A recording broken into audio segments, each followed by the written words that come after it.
Welcome back to the garden. Well, as you can see, the staging area is filling up, the new staging area that is.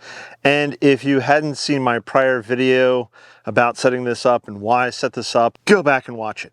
This is, as you can see, it's already filling up quite a lot because, as I mentioned, I have a lot of cuttings, and over here I have some Japanese holly and there's more in the greenhouse. Over here I have sprinter boxwoods and there's more in the greenhouse. Over here I have baby gems, and I think I got them all out, but I'm not sure. There's probably more in the greenhouse. Over here I have golden ticket privet, and then I have grasses, and I don't even know if it's in frame, but I have some shrubs which I'm trying to save down at the end. And I may wind up moving more stuff from over on the potting bench over to here onto the staging area. And as the seedlings that are in the greenhouse now start getting potted up into their own individual pots, and I'll talk more about that in a second, they'll stay in the greenhouse for a little bit of time. Once they get to a certain size, then I'll bring them out once I feel that they can take the beating of the weather, the wind, the rain, that kind of thing. I'll bring them out and I'll put them onto the potting bench. I'll put them onto the plastic table that's in front of the potting bench. And probably maybe even some over here as well. And that's where they'll grow on until they get strong enough or develop enough of a root system that I feel that I can plant them out into the garden. And as soon as I can, or as soon as I feel I can, I definitely will. There was a subscriber who left a comment about that, saying I could, I should plant them basically directly out. And trust me, I would love to plant plants directly out into the ground, but you have to let them develop large enough and get the root systems developed enough before you plant them directly out to the ground. And again, many of you experienced gardeners who do watch this channel already know all this. Let's go take a look at what's going on in the greenhouse. All right, so we're in the greenhouse, and I'm not sure if I've mentioned this or not, and maybe some of you have noticed this, but I have a fan now. It's a little fan. It's just enough. It's a solar powered fan, by the way. There's a solar panel on the outside of the greenhouse, and I just have it hanging here, and it's just to help sort of move the hot air around, because one of the things that greenhouse does do very well is it gets hot. And down here in eastern North Carolina, it literally could be 40 degrees outside, but inside the greenhouse, it'll be anywhere from 80 to 90 degrees. Today is about 50 degrees outside, and the greenhouse currently is hovering around 90 degrees, and that's with two of the roof vents partially opened and the front door wide open. The heat in here can build up quite quickly. Now, that's good for growing the plants, but you also don't want to cook the plants. Again, experienced gardeners, you all know this. I'm preaching to the choir, but anybody who may be thinking of getting a greenhouse, who may not have a greenhouse, these are things to consider. And as I mentioned, I think in a couple of videos prior as well, I'll be getting, or I have, shade cloth. I've been using shade cloth since I got the greenhouse. If you're thinking about getting a greenhouse, you should definitely be thinking as well of getting a shade cloth, because it just helps control the temperature inside the greenhouse when those outside temperatures start getting a little too warm, especially if you live in a southern or a hotter climate. So for instance, if I lived in a northern climate, like up in New York, then I wouldn't necessarily have to be worrying about a shade cloth until maybe June, July. Whereas here in eastern North Carolina, I have to put a shade cloth on starting in May. And then I can maybe eke out a couple of more weeks, because even with the shade cloth on this greenhouse, it just gets too hot. And therefore I can't use the greenhouse from sometime in May. That's to be determined depending upon weather and the sun and a whole bunch of other factors. But basically May until October, November. And then I can start using the greenhouse again, because then it starts getting tempered enough, cool enough, that it's not going to cook or broil any young seedlings. I babbled on too much, too long. Let's take a quick look at some of the seeds that are growing here. I've shown you my white foxglove before, and as you can see, they are just going gangbusters. I'm going to have to start pricking these out and putting them into their own individual pots. Easily out of that, probably a couple of hundred seeds right there. Easily get 20 plants, probably more. We'll see as I start pricking them out and potting them on. These are my giant purple zinnia, and they have taken off like crazy. Here's my rose campion. Never grown rose campion before. It grows into a fairly sizable plant. I don't know if you guys can see that, but I have at least 2 columbine growing here. So that's pretty cool. And columbine was one of those plants that the seed packet said I may need to freeze the seeds or chill the seeds, but they're growing on, so that's nice. Last year I had mice eat all my snapdragons, so the Royal Bride variety. This year they're doing quite well because there's no mice in the greenhouse, thankfully. It's probably due to my guard lizard, Harry, or Harry's. I don't know how many lizards I have in the greenhouse, but I know they're around. And here's my African pole stars. And I don't know if you could see, but I probably have about a dozen growing. And I'll probably wait for another week or so until they start putting on their true leaves. And then I'll up-pot them at that point into their own individual larger pots to grow on. So the seedlings are growing, which is great, but it's time to be planting more seeds. So this week I'm going to be doing American Legion poppy, Flanders poppy, and QIS bowling ball. Instead of sowing these into trays or pots, because I've never had much luck with them, I'm just going to turn around and go sow them out in the garden. So let me go show you where we're going to sow them. Okay, here we are out in the orchard, and this is my fig tree right here. I have it surrounded by this ridiculous wire fence, but that's to keep the deer away. As you can see, the orchard right now is very brown. It's, nothing's growing. Things are starting to come alive. The weeds are starting to come alive. The grass is starting to grow, but it's just bleh. And one of the things I did last year was I sowed some poppy, and actually I see a great hyacinth now starting to poke up, but I sowed some bulbs in here and some poppies, and I think I had a verbena that was wild in here, and I just let it grow. And yeah, it's a bit of a mess, a little bit of a weedy mess, but I think it adds a splash of color. It gives that whole wild garden effect if that's the kind of thing you're into. Me personally, I'm just looking for a little splash of color and otherwise a drab sea of nothingness. So I took some of the seeds I've collected, and I'm just simply going to turn around and sort of just sprinkle them around. And whatever grows, grows. Poppy, they need light to germinate, so I'm not going to worry about. There you go. I got half the thing covered. Like I said, I know there's other poppies in here from last year. I presume they self-seeded. They probably in the next few weeks will start coming to life, and it'll be a challenge for the plants that are in here to compete with the grass and the weeds, but they will. And hopefully I get some color out of this. Again, these were seeds that I collected, so it really cost me nothing. But I do want to plant some more American Legion poppies. So let's go over to the next place I'm going to sow. I'm going to plant some more American Legion poppy right here in this little spot. Behind it, I have gladiolus that come up. I have a couple of daffodils which are trying to poke up right here by my knee, and there's various other plants around. I know there's probably a couple of blank spots in here, but hopefully we'll fill them in throughout the course of the year with other plants. But for that early spring color, I'm just going to try to drop some. I'm just going to actually oversow, I think.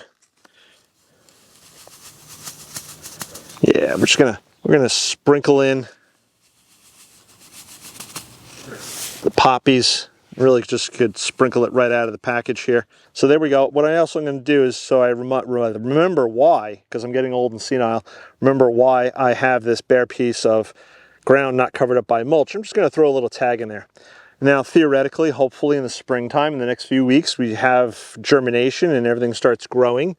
And this weekend, we're supposed to get some rain, which is good because that'll also help settle the poppy seed into the soil.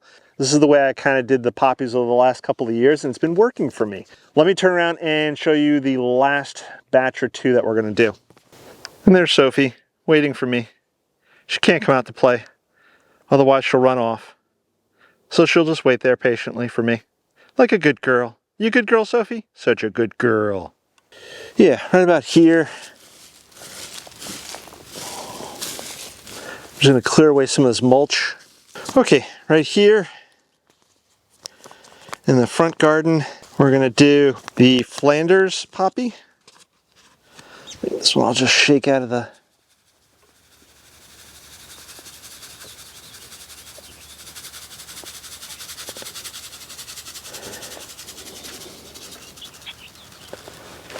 And I don't know what's going to grow or not grow.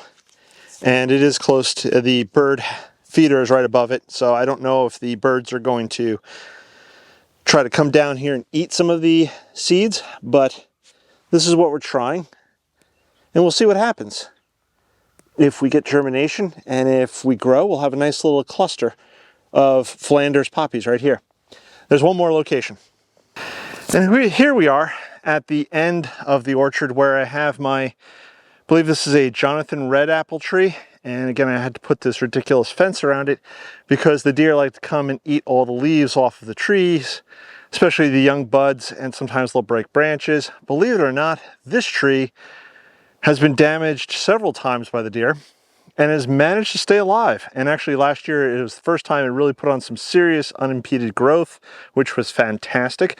But you may notice here down at the base, it is a hot mess of what looks like grass and weeds, when in actuality, there's foxglove in here, there's verbena, there's probably a couple other things in here. I think there was poppy in here last year, not sure.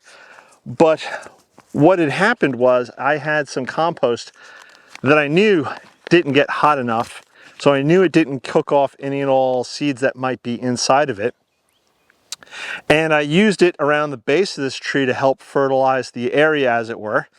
And all those seeds started growing, which was fantastic actually, because now there's this splash of color, there's just this wildness about it, and it was really fun, especially in the early spring, to see some of these things coming to life. Now this year it will be the second year for the foxglove, so I'm expecting to see some wonderful tall flower stems. The bees will love it. They always love the foxglove, and it's going to be really, really fun to see that down here. Now, yes, it does become a bit of a grassy, weedy mess, but the verbena, the foxglove, and again, I think I had poppy down here last year. They all competed with it, believe it or not, and in many cases they thrived, which was fantastic. So again, I'm going to turn around now. This is a QIS bowling ball, and probably the most notable thing, other than the flower, which if I'm not mistaken is a reddish whitish flower, is the fact that the seed head is massive, and I guess that's where the bowling ball comes in. It looks like a little bowling ball. I've never grown this variety before, and all I'm doing is just sprinkling the seed right here on the ground. Don't know, don't care. Wherever it lands, it lands. And we will see if any of this germinates, if any of it takes off, and if only one does grow with that big seed head, and those seeds then I allow just to self-germinate, next year would be even better. Because again, it'll just keep flourishing and growing, and it'll bring a little bit of color to an otherwise bland, boring, drab area. There's nothing special about the orchard yet. I've been working on developing and growing other areas of the garden, and probably another 5, maybe 10 years, that's when maybe I'll come back in here into the orchard area, maybe start putting on purpose flower beds around many of the trees. And I'll be able to grow different types of plants in this area, because theoretically in 10 years it should be a lot shadier here, but because of all the trees which are maturing and putting on bigger canopies. But enough of that babbling. Let's go to the greenhouse. I ditched the sweatshirt because it's about 100 degrees now in the greenhouse, according to the thermometer. It doesn't actually feel 100, but it just goes to show you how the power of the sun can heat up a greenhouse. Also, did you know I have a newsletter? If you haven't signed up for the newsletter, go ahead and jump over to growinggreenfinger.com. Scroll down to the bottom of the homepage there, and you'll see newsletter. Go ahead and sign up. Just drop your email address in. You get an email once a month. Basically, it's just a roundup of what happened in the month, maybe some behind-the-scenes thoughts, etc., and links to all the videos that were produced in that month. So one email a month from me, not a big deal. I'm not going to spam you guys with a lot of emails. Also, if you didn't know, over on the YouTube community page, I've been posting a lot of polls and quizzes. And some of you know this already, which is great. And thank you for taking some of those polls and quizzes. Just having some fun general gardening knowledge, some trivia, and polls of, which would you rather go to kind of thing, or which would you rather grow, all that good fun stuff. It's just a fun thing. And I just did a poll recently, and a couple of you answered. So the 2 or 3 of you that do follow me on the community page did answer, but I think I'm going to do a video or 2 in the upcoming weeks maybe. Head over to the YouTube community page and just check it out, and you can just scroll right down through because there's a ton of them, and you can feel free to answer any and all if you want, or leave a question or even a thumbs up to those little polls and questions. Now, what am I planting today? So the first thing I want to sow today, which I probably should have sowed a few weeks ago, is Pink Goblin Veronica. I picked this up, I can't remember exactly where. Oh wait, here it is on the back of the thing, Swallowtail Garden. When I did my seed starting video or seed purchasing video way back when in January, somebody left a comment suggesting Swallowtail Gardens. I have a white Veronica and I believe I have a blue Veronica. Now I'll have a pink Veronica. And this year I'll be sowing Clary Sage Vatican White, which I tried last year, it got wiped out. Salvia Blue Victory. Now I've grown this one before and I have a few of the plants out in the garden, but I'm going to grow a few more because I do like it. Salvia Big Blue, never grown this one before. Salvia Claria Sage, I have one or two that I believe have survived. They haven't flowered, they didn't flower last year, but they did put on a lot of leaf growth. So hopefully this year they wind up doing some flowering. And Salvia Amore Salmon. This one I'm really excited about. It looks really interesting, so I'm going to give this one a whirl. So, we've got a bunch more salvia seeds to sow, so let me get sowing.